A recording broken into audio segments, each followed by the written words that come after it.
Seja muito bem-vindo a mais um Rosadas Cash! Meu nome é Hugo Carvalho. Meu nome é Felipe Canazaro. Meu nome é Leandro Rosadas e nesse Rosadas Cash a gente vai falar sobre o que é controladoria.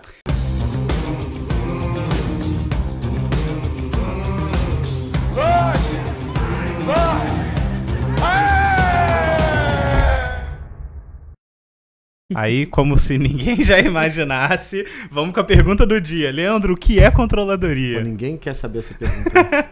Vocês tinham que guardar essa pergunta pro final, né? Pra eu carregar o cara até o final do vídeo sem responder a pergunta. Tô brincando. A controladoria nada mais é do que a área que controla a empresa. Mas só isso? Não é. Deixa eu detalhar, tá? A controladoria, ela é o setor ela é como se fosse o olho do dono na retaguarda, o olho do dono na parte toda da gestão da empresa. Então a controladoria, ela vai cuidar do financeiro, ela vai auditar o financeiro, ela vai auditar o RH, ela vai auditar a parte comercial, ou seja, compras, ela vai auditar a parte contábil fiscal e ela vai auditar a prevenção de perdas. Ou seja, ela vai cuidar dessas 5 áreas. Repetindo, comercial, financeiro, RH, prevenção e contábil fiscal. Então ela tem que olhar essas 5 áreas. Mas ela não é a dona das áreas. Ela não manda nas áreas. As áreas, todas essas 5 áreas aqui, se elas tiverem um gerente responsável, a controladoria está no mesmo nível que ela. Porém, a controladoria, ela demanda essas áreas. Só tem que se virar para arrumar uma nota. Ela vai chegar no RH e falar assim, ó, tem tantos funcionários aqui que estão faltando muito. Eles têm atestado? Não tem? Como é que tá o andamento disso aqui? Foi feito algum tipo de política, não sei o quê? O RH, ela vai demandar o RH. Ela audita a prevenção. Por quê? Porque a prevenção audita a operação. E aí a controladoria audita a prevenção. Normalmente, por exemplo, quem aperta o botão para fazer a alteração de estoque não é a prevenção, é a controladoria. Ela revisa antes de liberar, por exemplo, a alteração de estoque.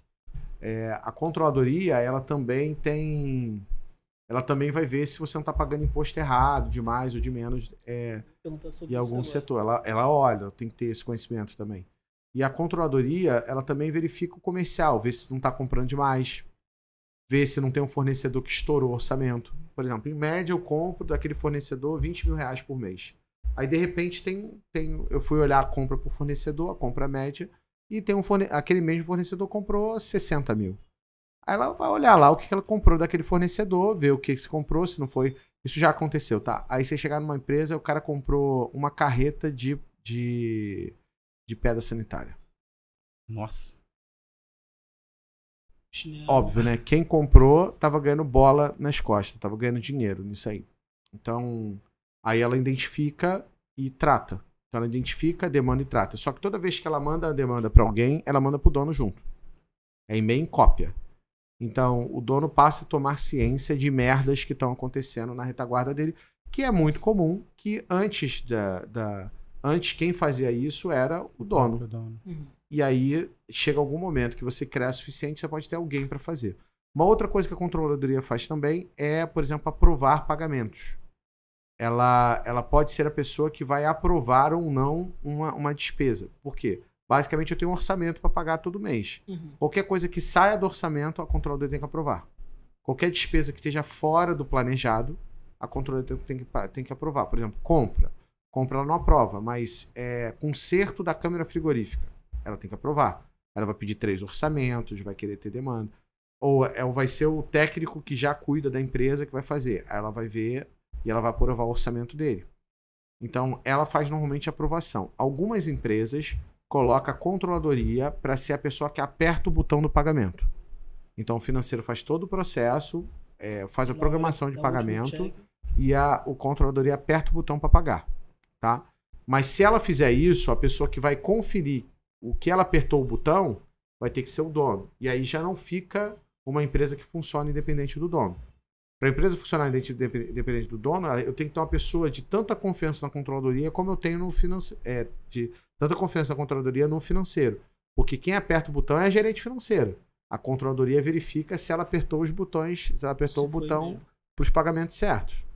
Então aí fica amarrado desse jeito. E para evitar conflito de interesse, o pessoal da controladoria só responde ao dono da empresa. Responde ao dono. Ele Ele normalmente está no mesmo nível do máximo, por exemplo, diretor operacional ou gerente operacional, que se não tiver diretor, gerente operacional, gerente de prevenção, gerente de compras, gerente de financeiro, gerente de RH, e aí eu tenho a controladoria. Ela está no mesmo nível hierárquico de todas essas pessoas. Se existe uma diretoria operacional, uma diretoria financeira, ela está no mesmo nível da diretoria.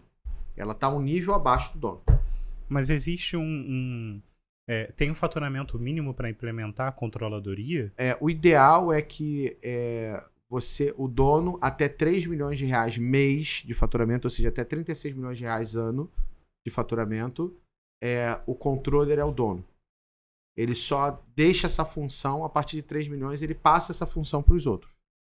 E detalhe, tá? Até 3 milhões de reais, o dono ainda acompanha compras. A última coisa que o dono deixa na mão dos outros é a controladoria e compras, que é a área mais estratégica da empresa hoje. E onde também pode levar para baixo. E é onde pode quebrar do dia para noite.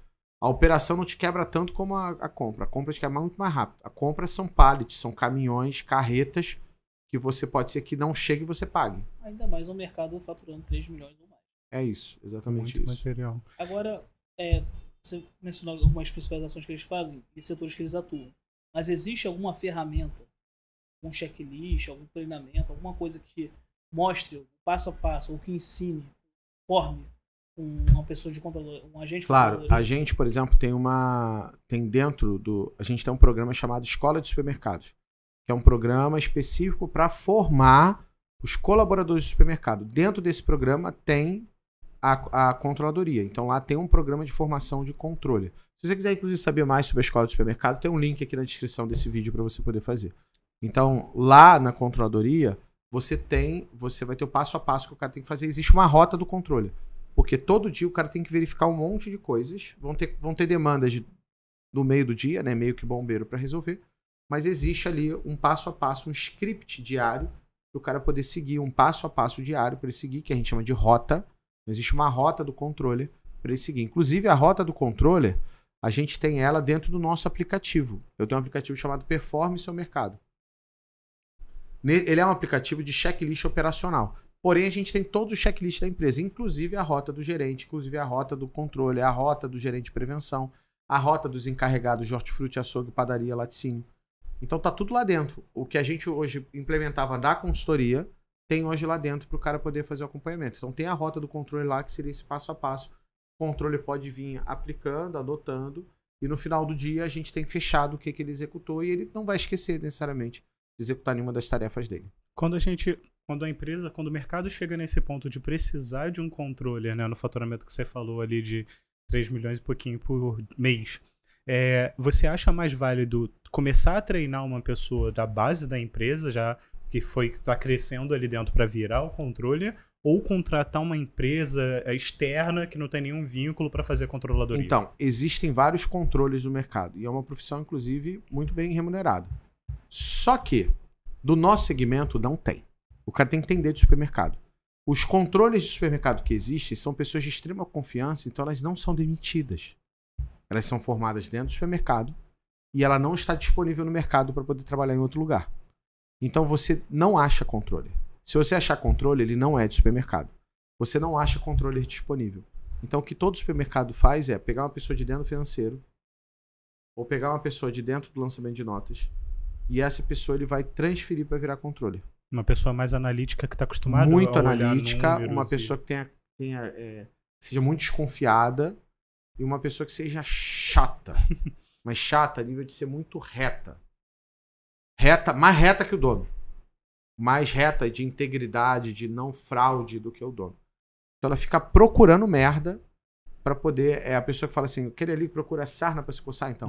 O controle fica procurando sarna para se coçar o tempo inteiro. Ele fica procurando merda para ele tentar descobrir, ou seja, todo mundo tá roubando o tempo inteiro, eu tenho que tentar achar.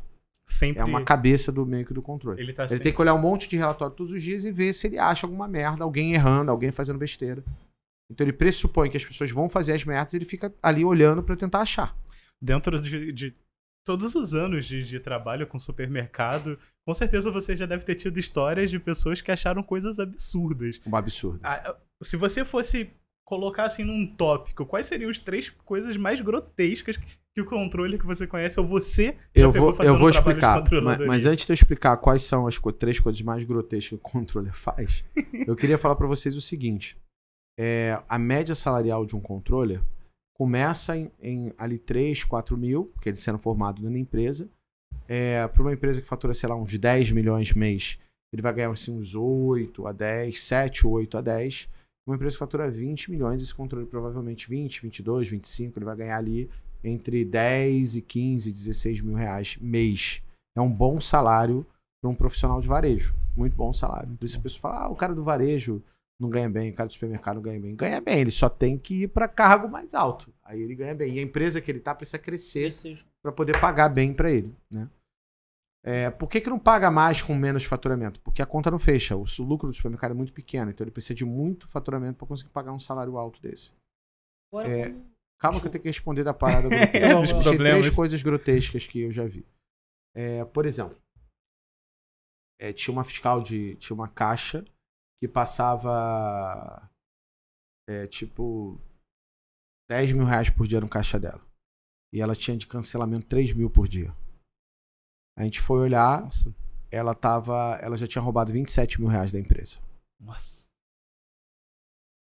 Então, é bom você olhar o cancelamento por faturamento por operadora de caixa. Que no máximo aceitável é 0,5%. Ou seja, entre cancelamento de cupom e item não pode passar de 0,5%. E a gente, com essa verificação simples da controladoria, a gente pega esse tipo de coisa. A outra coisa que... controller pega, né? A outra coisa era que o nego tava vendendo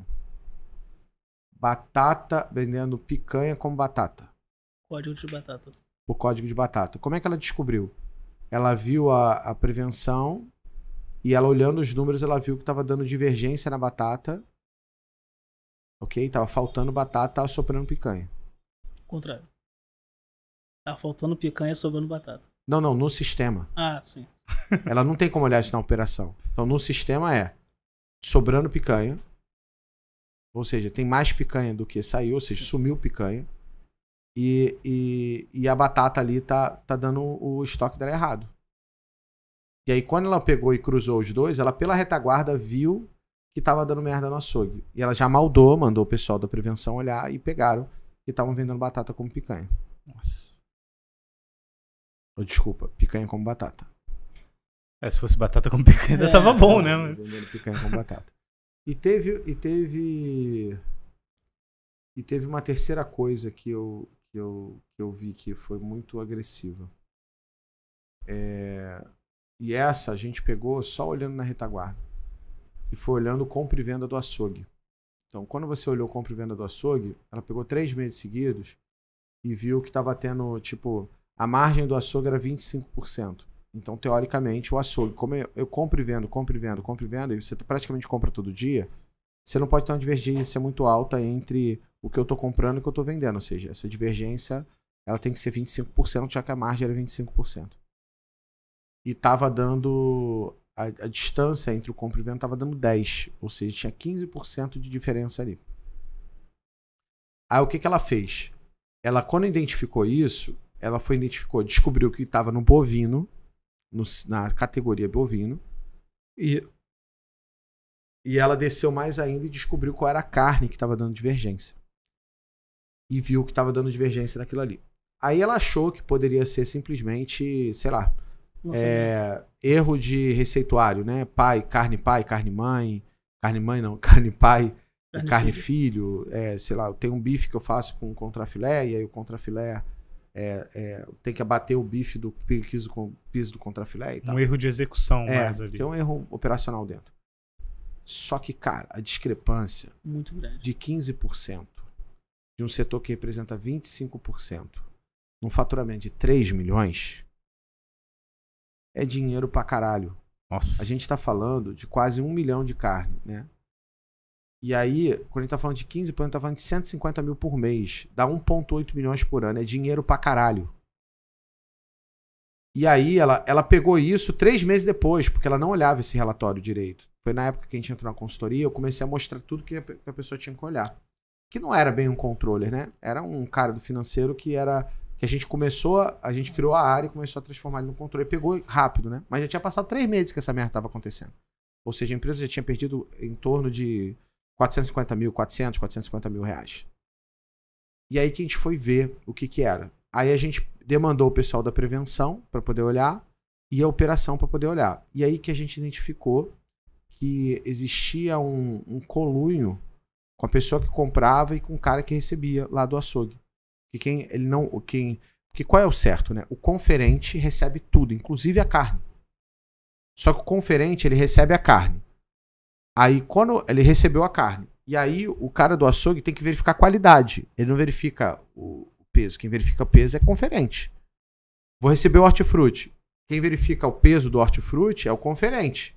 Peso, quantidade e tudo mais. Quem verifica se o que veio é de qualidade é o encarregado de hortifruti.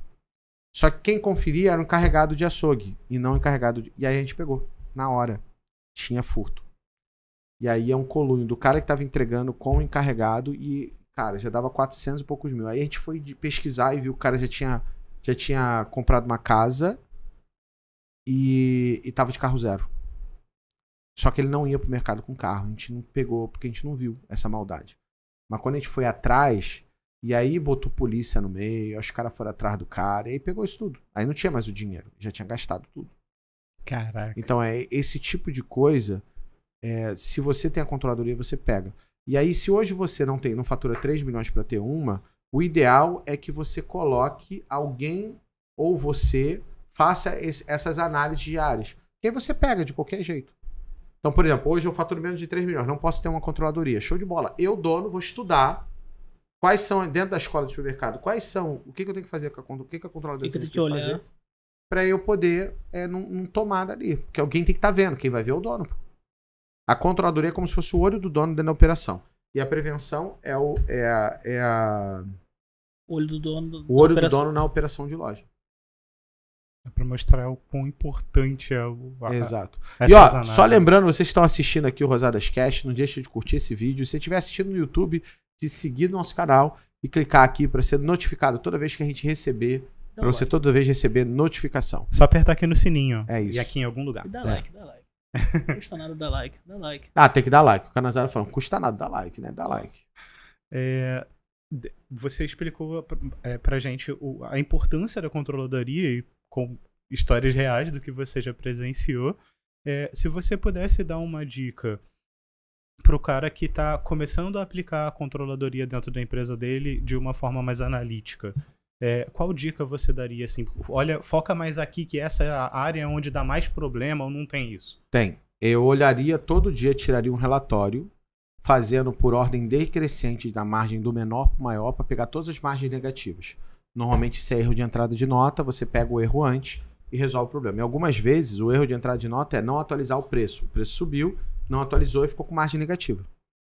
Ou o produto mudou o imposto, que tem acontecido muito, e aquele produto estava dando lucro e de repente ficou com margem negativa. Então é importante que você olhe esse processo para corrigir isso daí. Então se você olha a margem negativa, você vai identificar quais são os produtos que estão acontecendo, se você for a fundo você vai poder corrigir. A segunda coisa é olhar, por exemplo, cancelamento por cupom. Então o máximo aceitável de cancelamento por cupom é de 0,5%. Do valor do cancelamento versus o quanto o cara passou no caixa dele. Por exemplo, a cada R$1.000, 0,5% é quanto? 10% é 100. Não é isso? Uhum. 1% é 10. 0,5% é 5. Então, teoricamente, o cara não pode cancelar quase nada com R$1.000. Mas se você tem um caixa que passa 10 mil, a divergência é R$50. Se tiver mais do que R$50 entre cancelamento de cupom e cancelamento de item, já deu merda. Só que eu olho todo dia, e esse valor todo dia não pode passar de meio, porque é proporcional. Mas eu posso olhar por mês. Ah, aquele caixa ali passou 100 mil no caixa dele. Tá bom. Então ele tem direito a, no máximo, ter de cancelamento de cupom ou item de 0,5%. Vira um parâmetro para você saber se existe alguma fraude. Normalmente, quando tem cancelamento, duas coisas estão acontecendo. Ou você precisa treinar a operadora porque ela está errando muito, ou então tem fraude. Não tem a terceira hipótese, só tem essas duas. Ou a mulher é um imbecil, idiota e não entendeu como é que funciona o trabalho, ou não foi treinada, ou ela tá te roubando. Só tem esses dois pontos. Então, muitas vezes eu prefiro que a menina seja imbecil, idiota e não seja fazer o trabalho, porque é só treinar. Senão você tem que mandar embora aqui. E assim, não tenta pegar. Você identificou, viu o que a menina tá fazendo, manda embora. Ah, Leandro, mas vou chamar a polícia, vou fazer, não sei o quê. Cara, você não sabe quanto tá saindo por dia. Manda embora na hora. Porque o tamanho do preju que pode dar você esperar uma semana pra tentar fazer um flagrante, e mesmo assim ela pode desfazer isso daí, porque a justiça não é pra gente, pro dono. Cara, manda embora. É mais barato, manda embora.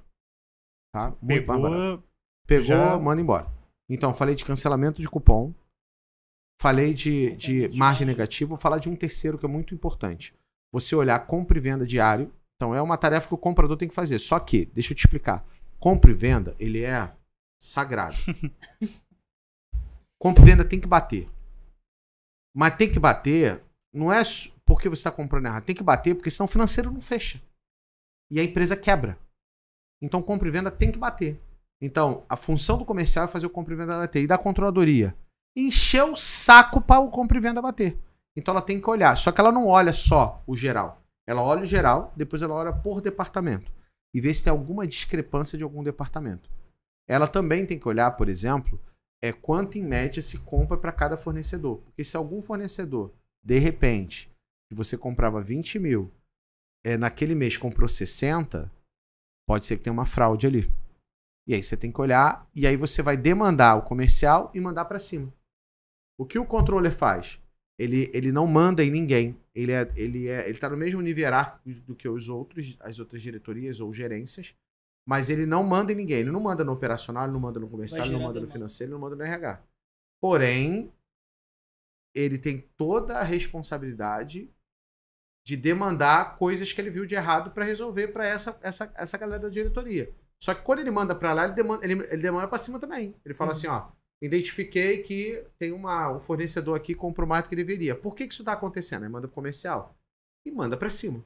A pessoa de cima viu. O dono vai ver que tem uma potencial merdinha acontecendo ali que tem que ser tratada.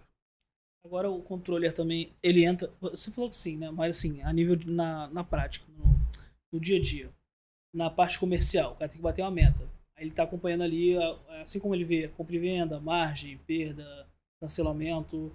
Aí ele viu que, um exemplo, no dia 17, o cupom aumentou pra caraca, mas minha margem baixou muito. Aí ele entra ali em contato com... Pessoal, o que tá acontecendo que a margem do setor tal caiu muito? Nesse dia eu vendi tão bem, mas minha margem baixou tanto. Ele tem que questionar tudo. Ele é o dono. Você como dono do mercado, olhasse uma merda dessa, você ia fazer o quê? Você ia perguntar. Gente, o que tá acontecendo que a margem caiu pra caralho? O controle, ele pergunta, ele demanda e pergunta e fica procurando. A filosofia do controle todo mundo é ladrão, desgraçado, filho da puta, até provar o contrário. E mesmo quando prova, eu ainda continuo olhando. Porque ele tem que achar. É o cara que vai espionar, que vai procurar, que vai ir lá no negócio, enfiar o dedinho na ferida e ficar cutucando pra ver se tem bicho. É isso, esse é o controle. Por isso tem que ser alguém analítico, por isso tem que ser alguém de muita confiança e por isso tem que ser alguém que esteja que seja muito fechamento com o dono da empresa.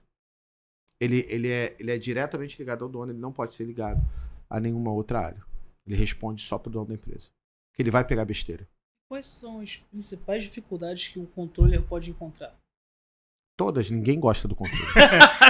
É a pessoa que vai ficar em cima de ninguém você, gosta. Ele vai ser a pessoa mais você. mal amada da empresa, pô. Foda. Inclusive, por isso eu preciso de uma pessoa que não ligue pra isso. Tem que ser uma pessoa Eu preciso de uma pessoa fria o suficiente que cague pro fato das pessoas não gostarem dela. Porque senão, você imagina, o cara vai ter um infarto dentro da empresa. Vai ficar magoado, vai ficar triste. Depressivo. O controle não fica triste. Por quê? Porque eu cobrei o gerente, porque o gerente foi lá e tinha... Isso acontece, tá? Aí, por exemplo, vamos dizer que uma máquina de serra parou de funcionar. Aí o gerente demandou pra empresa. Aí o controle fala assim, tá, pra consertar preciso de 3 orçamentos. Aí o gerente fica puto, porque precisa resolver, porque ele tá sem máquina de serra, e ele precisa. Aí o que ele faz? Ele vai lá, compra a serra e manda consertar. Gasta R$500. Aí ele fala pra ele assim, ó, já mandei consertar, custou R$500. Aí o controle fala assim, tá bom, pra eu devolver o dinheiro eu preciso de nota fiscal.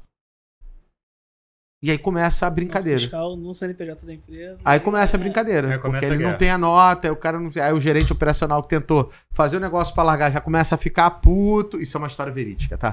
Aí começa a ficar puto, não sei o quê. Na verdade foi o comercial que aconteceu isso. Aí começa a ficar puto e o controle? Só com nota fiscal. Ah, mas eu já gastei o dinheiro, preciso do dinheiro de volta. Só com nota fiscal. O dono da empresa sabe, aí vai o dono da empresa falar com o controle. Não, dá o dinheiro pra ele, isso aí já... Só com nota fiscal, cara fala assim, você desculpa, se eu abrir exceção pra ele, eu vou ter que abrir pra todo mundo. É isso que você quer pra tua empresa? Então só com nota fiscal. Esse tem que ser o controle. Entendeu a diferença? Ele não vai ser desrespeitoso com o dono, mas ele vai chegar pro dono e vai falar, não dá. É melhor não. O controle é o cara que diz não. É a pessoa que mais diz não dentro da empresa. Porque se deixar, cara, o dinheiro sai. É difícil ganhar dinheiro, mas é muito fácil gastar dinheiro. É muito fácil as empresas gastarem dinheiro. Eu já cansei de fazer análise financeira de supermercado e achar um monte de pontos de redução de... E aí, quando a gente faz as análises, a gente fala assim, vamos olhar essa conta que está muito alta. Abre ela. Abre o que tem nela. Abre essa nota fiscal aqui. E essa nota fiscal não era para estar aqui, não. Aí a gente muda e porrada no controle. Por que você não viu isso? Você tá realmente olhando? É isso. Aí o controle, coitado. Ele é odiado pela operação e questionado pelos sócios. Ele tá ali pra ser... porque basicamente o controle é o cão de guarda do dinheiro. Ele não pode deixar a empresa gastar dinheiro de bobeira. E ele também tem a função de não deixar o dinheiro sair. Então, muitas das vezes, o guardião do orçamento é o controle. Vocês não sabem muitas vezes que eu tô falando, porque muita gente que me assiste aqui é de empresa pequena.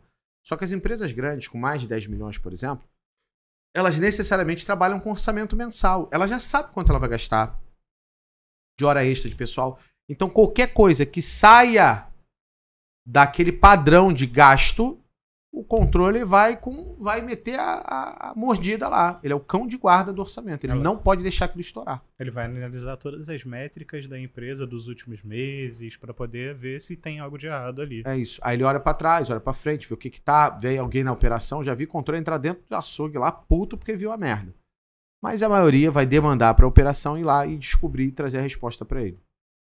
Eu já vi dar muita divergência assim na prática, pela consultoria, principalmente a partir de compras, especificamente o açougue. Dá muita divergência. Dá muito. É simples, tem X de entrada, X de venda, cadê o resto de dinheiro? Ah, tem tanto de perda, beleza, supor que tenha 4% de perda, e o resto? Cadê a carne? Aí começa mais. Não consegue justificar e o dinheiro vai embora, filho.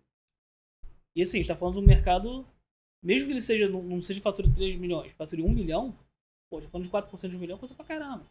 Eu me lembro de que eu ia, há muito tempo atrás, isso é muitos anos, né? A gente estava começando a fazer inventário do açougue. E a minha consultoria sempre é mão na massa, né? Então tem que fazer inventário quando é a segunda-feira, 5 da manhã. Aí eu chegava lá segunda-feira, 5 da manhã, abria a loja junto com o gerente, o encarregado de açougue, e começava a fazer inventário do açougue. Todo mundo com aquela cara. Aí fazendo inventário do açougue, a gente descobre que, sei lá, tá faltando 50 quilos de picanha. Aí como é que eu faço? Aí a minha vida se torna um inferno. Por quê? O que você faz quando uma carne, e era picanha, tinha contrafilete, e outras carnes estavam dando também divergência. Quando uma carne dá divergência, você tem que contar ela todo dia. E aí todos os dias, 5 da manhã, eu fui pra loja. Só pra contar a porra daquele corte de carne e resolver. Porque aí você faz o inventário semanal, aí você pegou. Na verdade, você faz o primeiro pra zerar, faz o segundo, aí você começa a enxergar a divergência. Aí, a partir do segundo, o que deu de divergência passa a contar diário, só o que deu de divergência, para tentar achar onde que ele tá saindo. Por quê? Se eu conto diário, vai chegar, eu vou acompanhar a chegada. Vai sair, eu vou acompanhar a saída. Os açougueiros estão vendo que eu tô olhando aquela merda. Aí isso tudo vai inibindo. Se for alguém de má fé, já vai começar a ficar mais receoso. Não, na hora que eu começo a falar que vou contar, nego pede demissão. Não espera nem eu começar a contar. Isso é real. Fala assim, a partir de segunda-feira que vem, vamos fazer inventário no açougue. Alguém pede demissão. Teve 3 horas de consultoria que o gerente se demitiu. Foi 3 horas de consultoria dentro da loja. 3 horas. Se olhar, perguntar e questionar, Só desceu, pegou as coisas, falou com o dono e ó. E na maioria das... E agora Depois eu vou falar que ele uma sai, coisa. descobre. Eu vou falar uma coisa pra vocês que são. Muitos deles, se demole, não estão nem envolvidos no roubo. Tá? Sabe, mas não estão. Cara, quando você pede demissão, você acabou de atestar que você estava no meio. A pior coisa que você tem pra fazer é pedir demissão. E o nosso segmento, ele se fala pra caramba. Todo mundo se conhece. Então, o cara que rouba se ferra, não arruma um emprego. Porque o cara pergunta: você conhece esse açougueiro? Cara, ele é ladrão. Conhece esse gerente? Ele é ladrão. Conhece esse negócio? Ele é ladrão. Ele nunca Todo mais mundo consegue fala. emprego. Ó, esse gerente é por ele ótimo, mas próximo, ele né? rouba, tá? Não deixa ele se meter com nada. O segmento fala. Ele é um ótimo E amigo, detalhe, mas ele rouba. isso vai ficar pelo resto da sua vida. Do resto da vida, todo mundo vai lembrar que aquele cara... Pô, o cara que mandou o bagulho lá, que não foi carreta, acho que foi carreta pallet de Água sanitária não. pedra sanitária. Água sanitária. Porra, até hoje todo mundo sabe quem é o cara. E que ele fez isso. Então todo mundo sabe que aquele cara é confiável até a segunda vírgula. Ele tá até trabalhando, mas as pessoas deixam ele em coisas que ele não tem como fazer. Mais controlado. E esse cara nunca vai crescer, nunca mais vai crescer, de um erro. Ele vai ter que trocar de segmento. Vai trocar de estado, pra ninguém saber quem ele é. Ainda é capaz de pegarem ele. Mas é isso, então é muito complicado. Então tenham cuidados pra fazer. Cara, a controladoria é um assunto extenso que a gente poderia gravar vários Rosadas Cast. Se você gostou desse assunto, quer que a gente continue falando sobre controladoria, aprofunde mais, fale mais sobre os relatórios, mostre quais são, o que analisa dentro de cada relatório, a gente pode fazer isso. É basicamente o seguinte, tem que bater 100 comentários aqui. Então é só comentar, fazer pergunta, comentar, dizer o que você achou. Não deixa de curtir e compartilhar esse vídeo com as suas listas de WhatsApp e também de se inscrever no canal se estiver assistindo isso aqui no YouTube e clicar no sininho para você poder estar sempre recebendo notificações de todos os vídeos que a gente vai fazendo aqui. Um abraço e até o próximo Rosadas Cast!